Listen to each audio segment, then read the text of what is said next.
Where is AI getting its data from? So he's published a list which blew my mind when I saw it. So here is the actual list.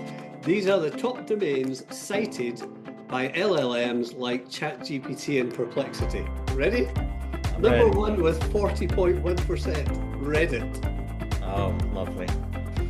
Number two, Wikipedia. Number three, YouTube, Google, Yelp, Facebook, Instagram, Walmart, eBay, LinkedIn is cited in 5% of cases. Are you looking to improve your sales without resorting to pushy tactics? Welcome to Sales Made Easy, the podcast that helps you to achieve better sales results and gain long-lasting clients through relational selling. Let's get right into it. Jim Irving, welcome to this podcast, sir. What is the good word today over in Ireland? Well, it's sunny. That's the big news. It's been a hotter year than the last year, which was a hotter year than the year before. But hot for us doesn't quite equate to Florida. The temperature you told me it was is the temperature. It's cooler than what I keep my house at. But yes, life is good. Things are good. And yes, looking forward to our chat. Awesome. So you and I spoke a couple of years ago on this podcast. We had a great conversation. I forgot exactly about what, but I know it was great. We got a lot of good feedback, and yes, I really enjoyed it. Yeah. Yeah. So changed in the past couple of years is this thing called AI. A lot of people I'm meeting are not really using AI yet in sales. I don't think they're opposed to it. Some are opposed, and they said recently I heard someone say, well, I don't want to use AI because I want to be myself. I want to be genuine. And then there's others that seem to be using it all the time, probably too much in some of their personal outreach. Yes. But where do you fit in on this scale of using AI, Jim? Hate it. Totally. Yes. Where am I? Let's put it this way. I have lived in technology, which is my industry. This is year 49. There have been so many waves that are going to change everything. Some haven't, some have. Internet, the PC, for example. But if you go way back into sales history, I don't know if you've read any of the articles, but in 1926, it was announced that the oncoming flood of catalogs was the end of sales, followed by X is the end of sales, Y is the end of sales. All of my career has been, oh, that's it, sales is finished now. Guess what? People like people. Yeah. So I see AI as a really big development and as an enabler. I see it as something which is really powerful, but I think we've done what we've done with the last 5 or 6 waves of technology, and everyone is too excited too early. MIT last week, 95% of organizations are seeing zero return on their AI investment. Sam Altman is now quoted as saying it's a bit of a bubble. But do you know what? Let's go back to more recent history. The PC, the internet, they were both bubbles when they first came out. But there was something incredibly powerful underneath. I think we are in that bubble stage that's yet to become mature and useful for everyone. Now, do I think there are use cases where AI is fantastic? Yes. The problem with sales is people always try to jump too fast and too hard. Can I just read to you those emails that we delete every day? I kept a couple. Okay. Here's the opening this is a real email. Here's the opening from one on Friday. Okay. Hi there, Jim. I can build you an infrastructure that will send 10,000 plus cold emails a day in less than 7 days. Okay. That sounds to me like hell on earth. And I don't know if you've seen this, but there's been a lot of commentary, particularly by senior people, saying a friend of mine was in a meeting with senior marketing leaders, and they were saying that they've come off email because they're getting 200 to 300 emails a day, unsolicited, badly written, not actually personalized. Now, whether that's humans, and we all know the pressure, the BDR pressure, I want 100 emails out today. I have worked with a couple of companies and said, take the N0 off. and make it 10 and allow the BDRs to research, analyze, understand what this company's priority is, and then create an email. Guess what? Double the number of hits. Yeah. Yeah. Amazing. So, but technology drives this. Oh, 10,000 must be a good number. Yeah. Who's it for? It's not for those poor people at the far end who are just coming out of the BDR wave and now getting it tenfold through AI. So that's a great example. Now, people talk about personalized AI and personalized outreach. I've not seen examples of that working well. And so that's where I have the concern that people go, oh, it's another tool. 10,000 will have that. Right. And enough companies do that, and the whole of the world is just full of random emails that nobody will open or read. So that's my concern. And you know what? It's the basis of all data. Rubbish in, rubbish out. Right. Yeah. Yeah.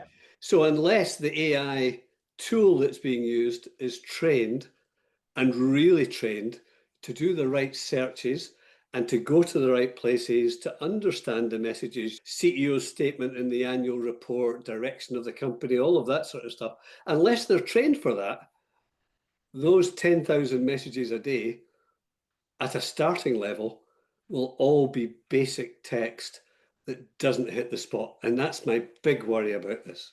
Yeah. It's just flooding the email inboxes with a lot of garbage.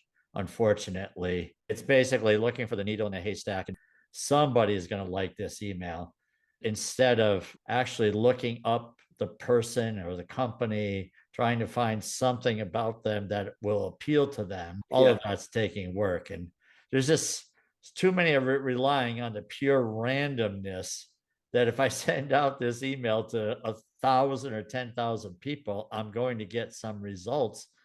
And you may get zero results, but what did you just do to all these people? You just made you become spam in their eyes. Yes, and you are blocked, or Right. your alter ego is blocked. And that leads on to some questions. I'm working and using AI as I think you are, and I'm finding it very helpful. I have a preference at a personal level for Claude rather than ChatGPT. Mm-hmm. It always gives its sources, etc. My business partner found this on LinkedIn. Char Amadoff is the senior data scientist at Amazon AI. And someone said, yeah, AI is great. And I see when I ask a question, it comes back. Where is AI getting its data from? So he's published a list which blew my mind when I saw it. So here is the actual list. These are the top domains cited by LLMs like ChatGPT and Perplexity. Ready? Okay. I'm Number ready. one with 40.1%, Reddit. Oh, lovely. Number two, Wikipedia. Number three, YouTube, Google, Yelp, Facebook, Instagram, Walmart, eBay, LinkedIn is cited in 5% of cases. Now, I get the consumer versus business thing, but the actual big business sites and the government websites and the places that people go to find the reality of a situation or a market are actually all missing. My business partner then said, I have to look at this note because he wrote it down very carefully. When you're doing a query, what about Acme Corporation? Tell me about them, in simple plain English. Say, please add your data sources. Tell it it's fine to say you don't know. Don't make it up, because there's been a big trend recently of AI making up what it thinks the answer is that you want to get. What are your sources?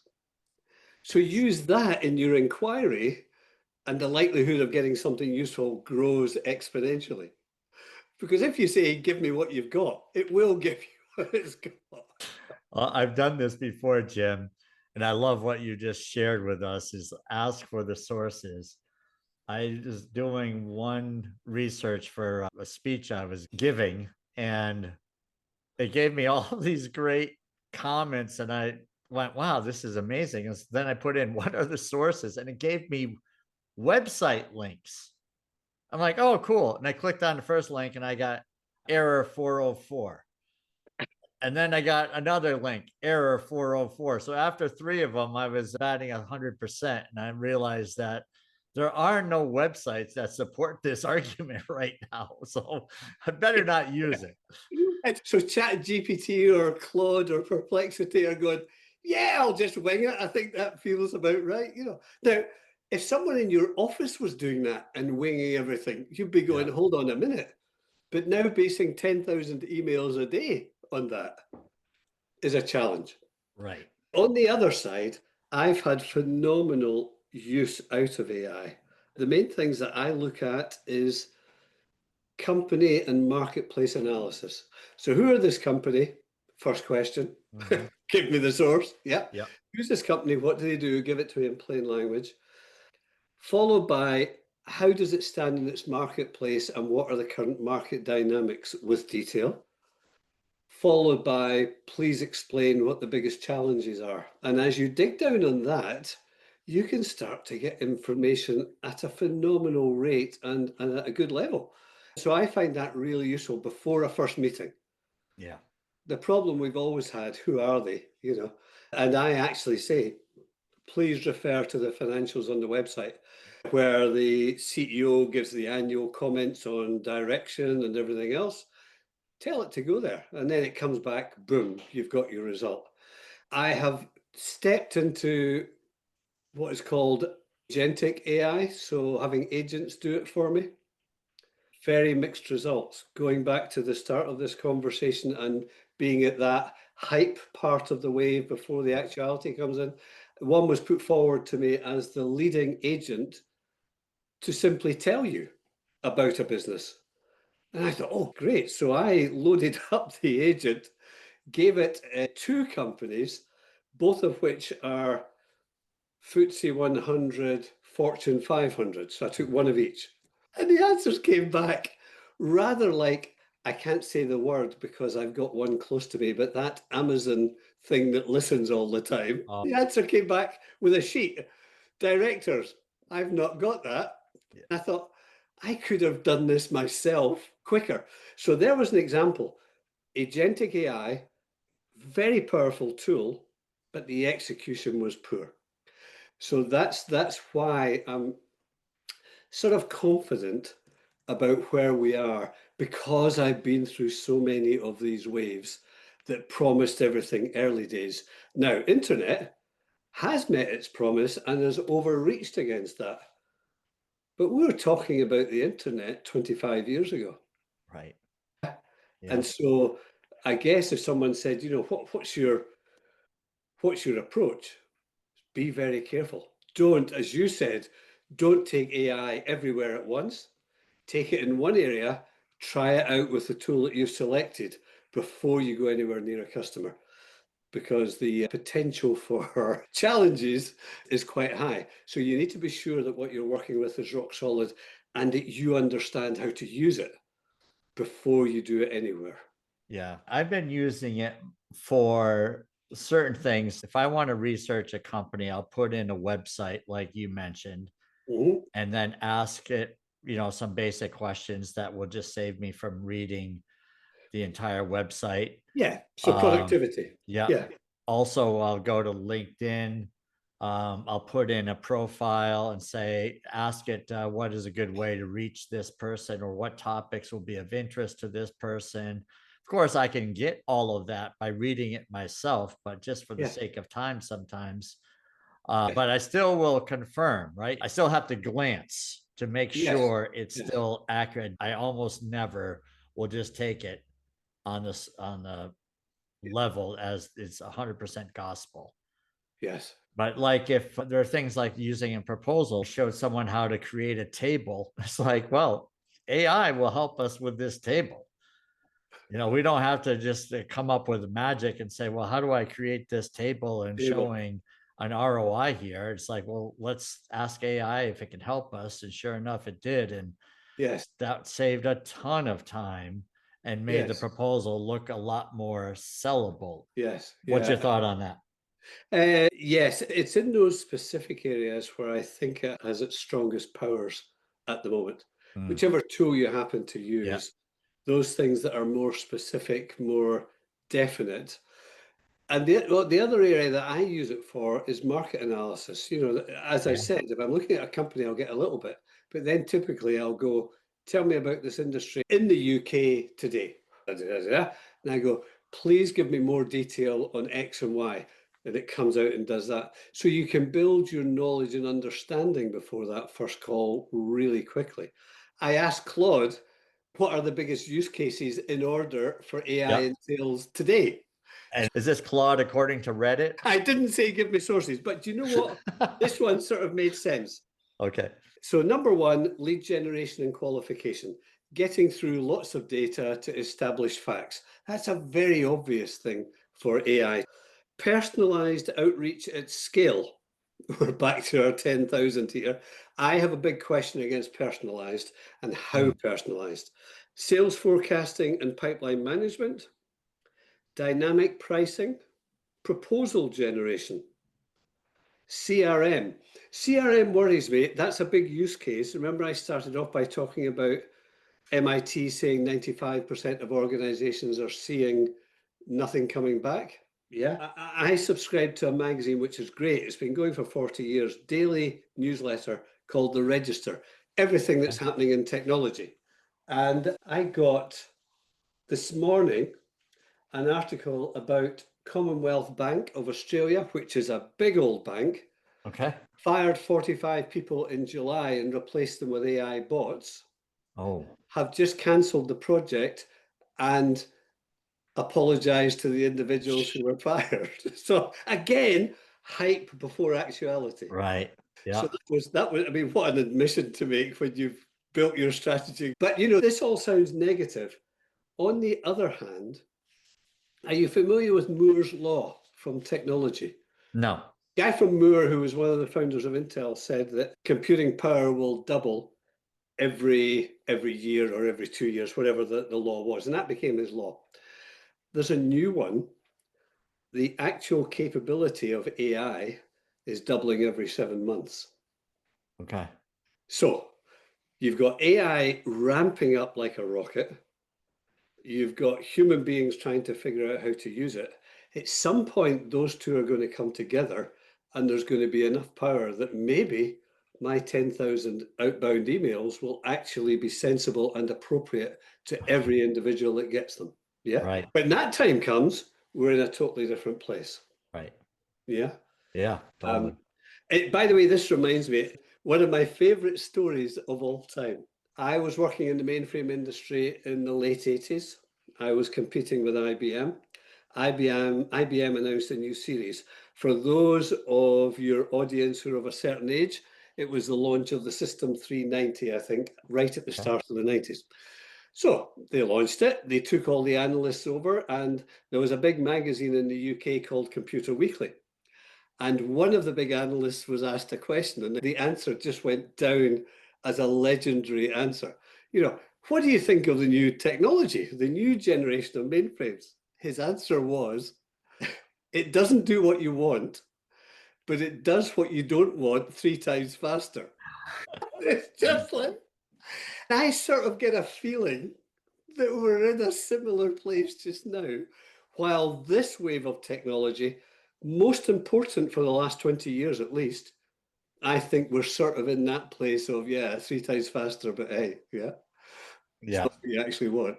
No, there's definitely a lot of good. Just the cautionary word is out there. I liken it to people who say, well, I'm not really using it. It's like, well, how long did it take you before you started using search engines, using Google?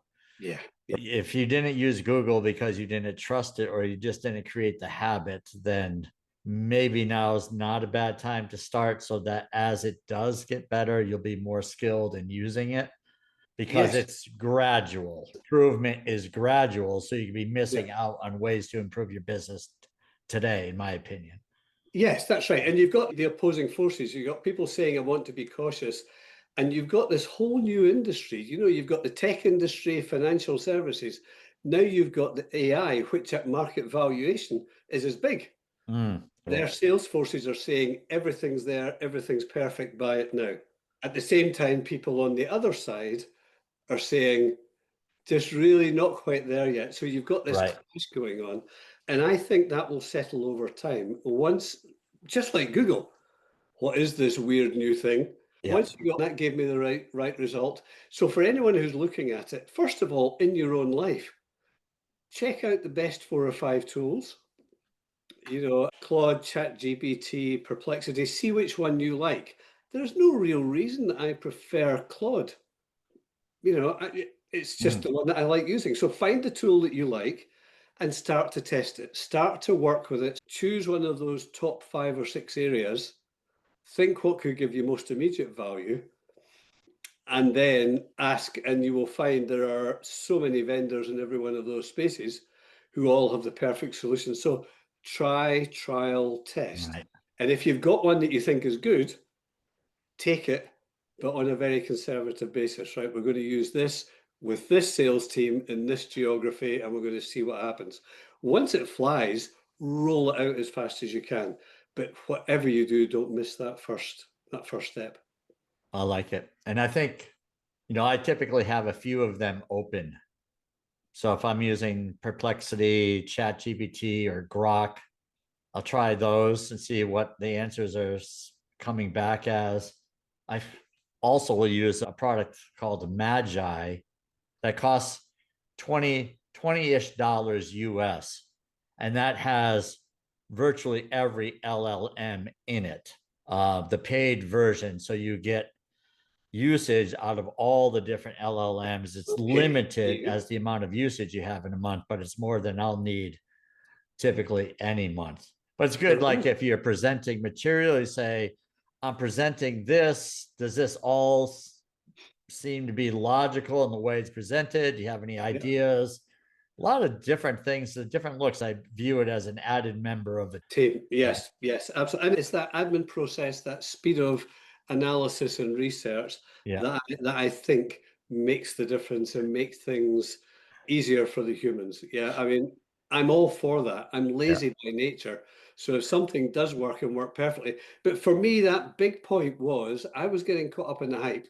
I read about this agentic AI solution and I thought, oh, I'll try that with 2 companies. And I'd already done the download. I then tried it and went, no, thank you. I'll leave that just now. Now, there are maybe other solutions out there that would do that well. But this was one where the front end was beautiful, but there was nothing really behind it. So too early. Yeah. Excellent. So what would be your recommendation then to summarize this part of our conversation? Experienced sales guru like yourself, not old. Thank you for that.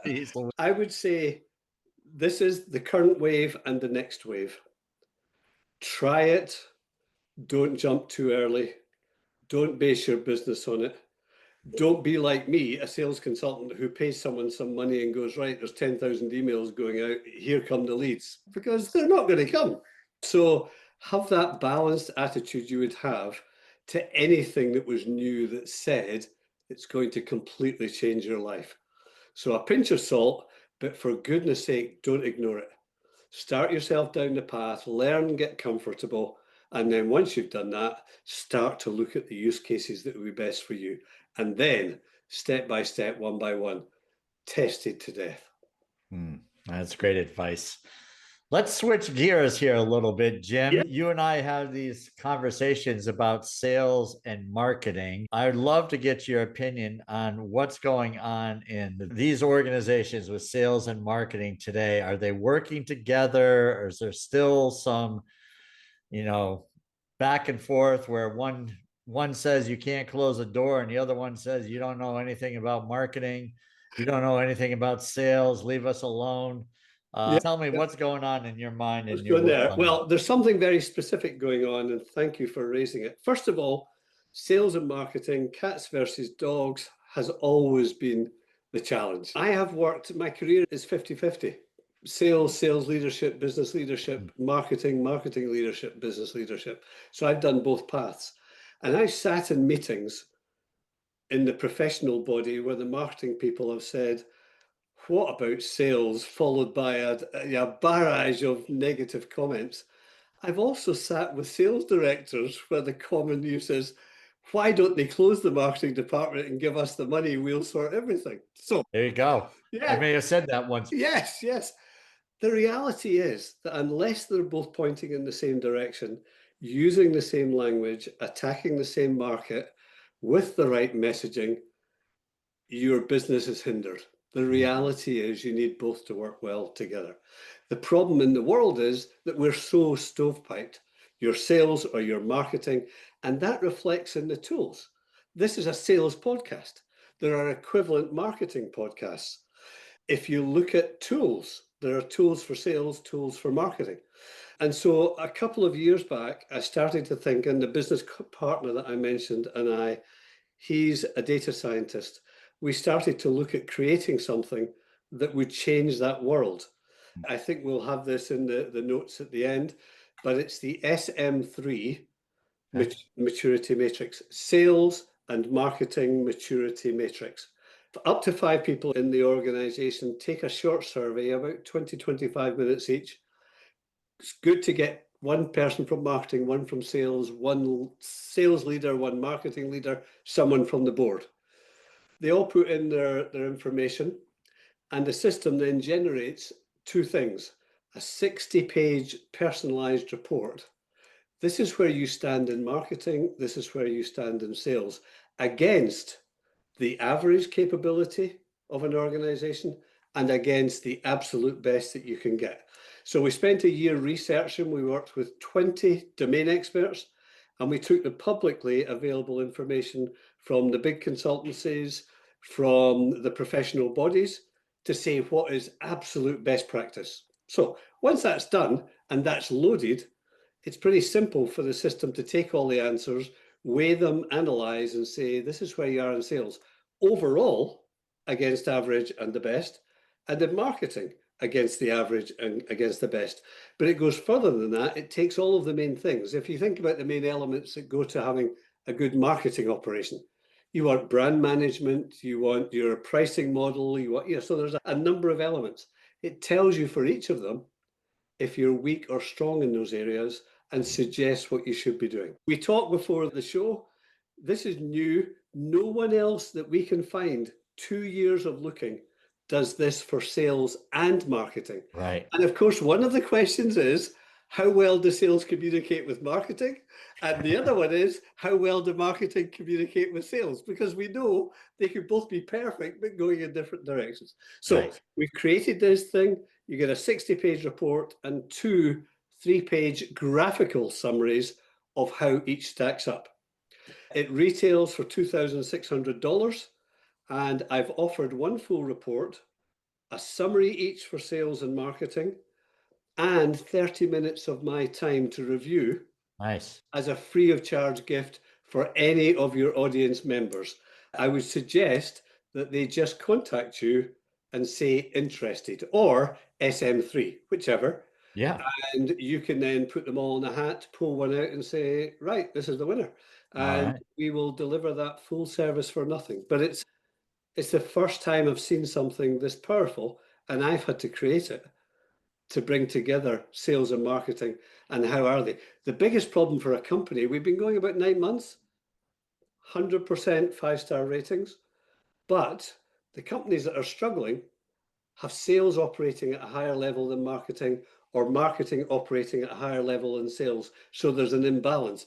And if you take off your cats and dogs hat, it's very obvious that any business that isn't nicely balanced is going to struggle in some factors. So we lay that out so people can decide what action to take. Yeah. So in a business, what has been a surprise to a business owner that has seen the results? Maybe you could share something with us. Yes. I can also send you a 2-pager to let your audience see. But we do a graphical thing, a spidergram, where you've got an outer circle, and then inside it's how close is it to the outside edge. We had a startup that was convinced that marketing was all powerful and sales. The second they opened the report, 2 out of 9 aspects of marketing were near the next level of performance. Everything else was almost in the center. Non-working, not capable, tons of development needed. Sales wasn't great, startup. It wasn't bad. But in the second that they opened it, we were sitting on the call and the jaws just dropped and they went, right, we've got to rethink marketing. Yeah. It was that as opposed to, and here's the thing, Harry, this is a unique situation.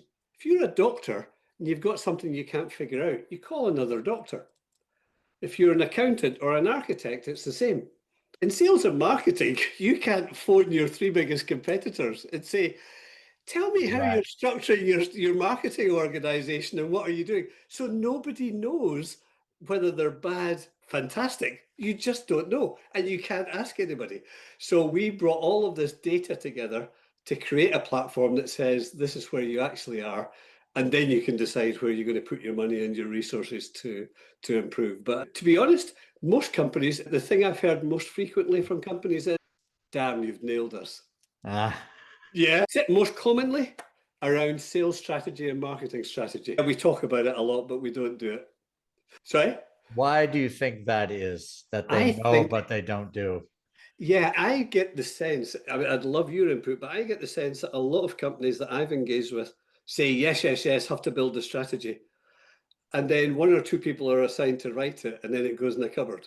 Mm, It's a tick box item where really it should be what's driving the business if you do it right. properly. Yeah. And if the sales strategy and the marketing strategy are completely different, then you've got a fundamental business problem that has to be addressed. So we pull that out and give it to people. We don't provide the solution, but we say, there's your challenges, there's where you're weakest, there's what your issues are. You decide how you're going to address it. Yeah. Right. Well, it makes perfect sense that you got to know, Yeah. in that particular case that you described, someone might have said, well, it's sales. Obviously, our marketing is all together. And then they get this report and say, well, maybe it's not what we thought it was. And now Was. you go into a little more of an evaluation process Yes. versus. Yeah. Every society in Scotland, where I grew up, in Northern Ireland and Ireland, where I now live, there's a phrase which is common to every society.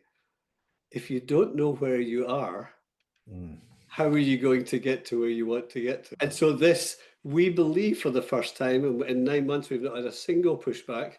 This is the first time that we said, right, is your commercial organization, sales and marketing, working together, and where are they strong and weak? Yeah. So in this assessment, what happens? So the company takes the assessment, they see that they've got some challenges. Do they retake the assessment in 6 or 12 months, or what's your Yes, suggestion there? yes. The most common commercial response to it has been, we're running this identically next year. Yeah. Yeah. You could say 6 months, 3 months, 2 years, whatever. Right. But yeah, there's your starter. Yeah.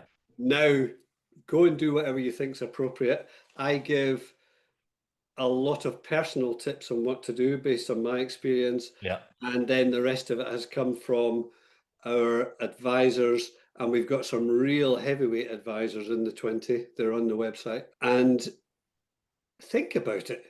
People are just charging ahead doing the tactical stuff every day. This is a lift up your head and go, where are we Yeah. actually sitting? Good grief, didn't know that. Right, what are we going to do to fix it? Yeah. Yeah. Let's see. Good grief. No, that's right. okay. So I think one of the things, or the challenge with sales and marketing is people just throw money at it. I mean, it's true in sales. They'll say, well, I need to hire salespeople. And they Yeah. just start hiring bodies. Yes. And Yes. they don't really know what's the makeup behind the bodies. They look at maybe a resume and say, this one's pretty good. Or the person sells them on an interview and say, well, they're really energetic. They can close a lot of things. They're amazing. And all they're finding is a person's best sale is how to get a job. And You got salespeople and marketing people are very good at selling themselves. exactly. That's their number one skill Yeah. set. And then the marketing, the owner is not a marketing expert, so he's looking at marketing people, marketing businesses is pretty much all the same. And tell me Yeah. what you're going to do and where does this all fit in price wise, and there's just not enough there to really. I love the whole fact that there's an assessment here where you can actually see where someone is Yes. versus the smoke and mirrors, which were often sold, unfortunately. Yes, yes, absolutely. I had a look at, I don't know if you get this, it's a really interesting document. Salesforce State of Sales Annual Report, 6th edition. Sure. You know how we've been talking about change and AI and everything changing? This is worldwide, and they did quite a few thousand companies. 67% of sales reps don't expect to meet their quota this year, and 84% missed it last year. On the next page, it says, however, confidence is high for this year. It's like when I started selling in 1976, if I believed everyone that was making their quota, the company would have been double the size. Oh, exactly. Yeah. Yeah. So it hasn't changed. Well, at least we can get out of that. That salespeople are optimistic. Oh, yeah. There's a shock headline, but really, you know, this is my sort of end of career mission, is to bring this thing to the market. It's out there now. It's working. Yeah. Here's the reality. Companies everywhere, and there's data from just about every source you can think of, Gartner, just everywhere. If you hire the wrong salesperson, or you don't have the right sales strategy, or you don't have the right structure in marketing, or you don't work on your branding, you're talking about tens of thousands lost every month, and next month, and the month after, and the month after.